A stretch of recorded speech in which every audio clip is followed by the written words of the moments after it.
yaadannoo wareegama Haacaaluu guyyaa karraa irraan tana galtee haadha teenyaan daawwii bira dhufnee yaadachaadhaa jirra. Akkasumatti isillee yaadannoo isaatiif dungoo nu qabsiifteeti jirti. Haadha teenya hedduu jaalanna.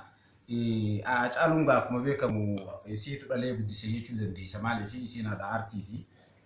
Akkasumatti haadha aartii Haacaaluun hedduu jaalatanidha. Isillee hedduu jaalatti.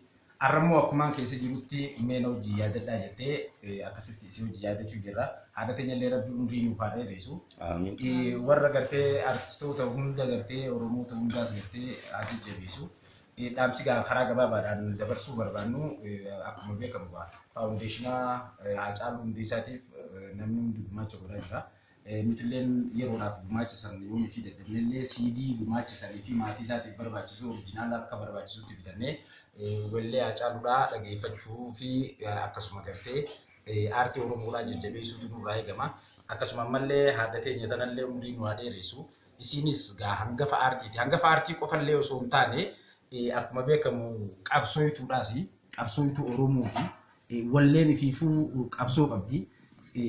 Ilmaan isaan dhalaniitiitu aartii keessa jira. Akka Haacaaluu isaaniitu dhalegaa isaaniitu guddisee jechuu dandeenya. Akkasuma innilleen aartistii qofaa miti qabsaawaadhaas gootaas. Akkasuma ammas nutis har'a mana haadha teenyaa mana artistii Halluu Daawwiitti dhufnee hoggaanii fi si wajjin akkanatti teenyee kabajnu hedduu gartee gammannee jirra.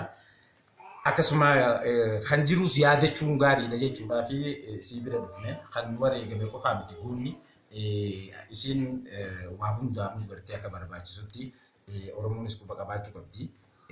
Maaliif namni wareegamee fi namni qabsoo keessatti aartii keessatti umrii kana ga'e akkuma nama wareegameeti.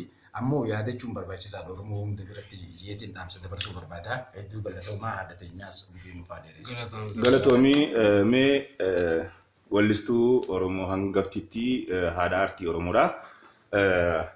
Halluu Daawwee yaadannoo wareegama Haacaaluu Hundeessaa waggaa tokkoffaa kanarratti mee maal dhaamtan?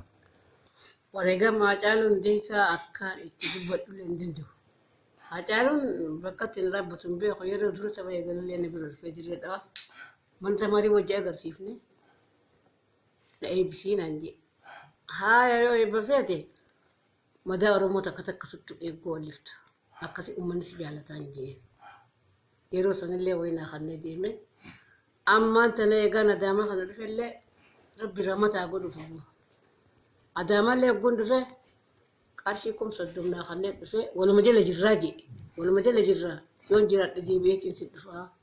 Jee qotee nuhoo birallee dhaqee akkasumatti deeme arragaa kana ilmaan kiyyaa wajjin akkana kabajuun kun hedduu isaanis na yaadatanii dhufuun qobmarraa keessaa na baasi jechuudha.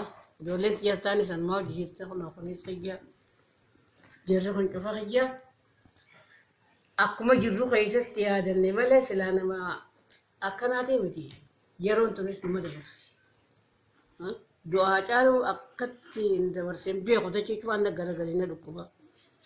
Dayne bakka san dhaabbadhee akka humna xiyyaatti waan namni waan sossobuun illee qabaachuu qaba.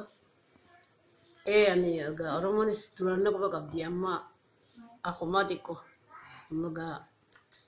ammas na quba qabaatan rabbi akka nufsaan cufaa ta'u alaa keessaatis Haacaaluu Hundeessaa irra kana yaadanneeti na dhufaniiti ijoolleen akkasitti anillee yaadanumaan qaba asitti wajjin ijoollee wajjin walitti dhufnee dabarsu jettanii jechuudha. Galatoomaa mee ilma keessan mul'isaa fincaraa dabarsu fedhee mul'is dhaamsa gabaabsi nuuf dabarsi yaadannoo wareegama Haacaaluu Hundeessaa waggaa tokkoffaa kanarratti maal dabarfachuu feeta? Kun gadda barabaraati. Waan jennee ibsinu hin qabnu gaa uummata saba bal'aa kanaati. Madaa barabaraati kun haaluma kanaani Haacaaluun yoomiyyuu hin irraanfatamu. Wanni uummata Oromoo ilmaan Oromoo hunda keessa jira. Yoomiyyuu inni nama dagatamuu ta'uu miti fuulduraaf illee hin dagatamu. Akka keessa jirrutti gaa hamma dandeenyuun akkatti kun guyyaa kana dabarsina. Tole hundi keessanuu galatoomaadhaan isin jaa ulfaadhaa nagaan tura.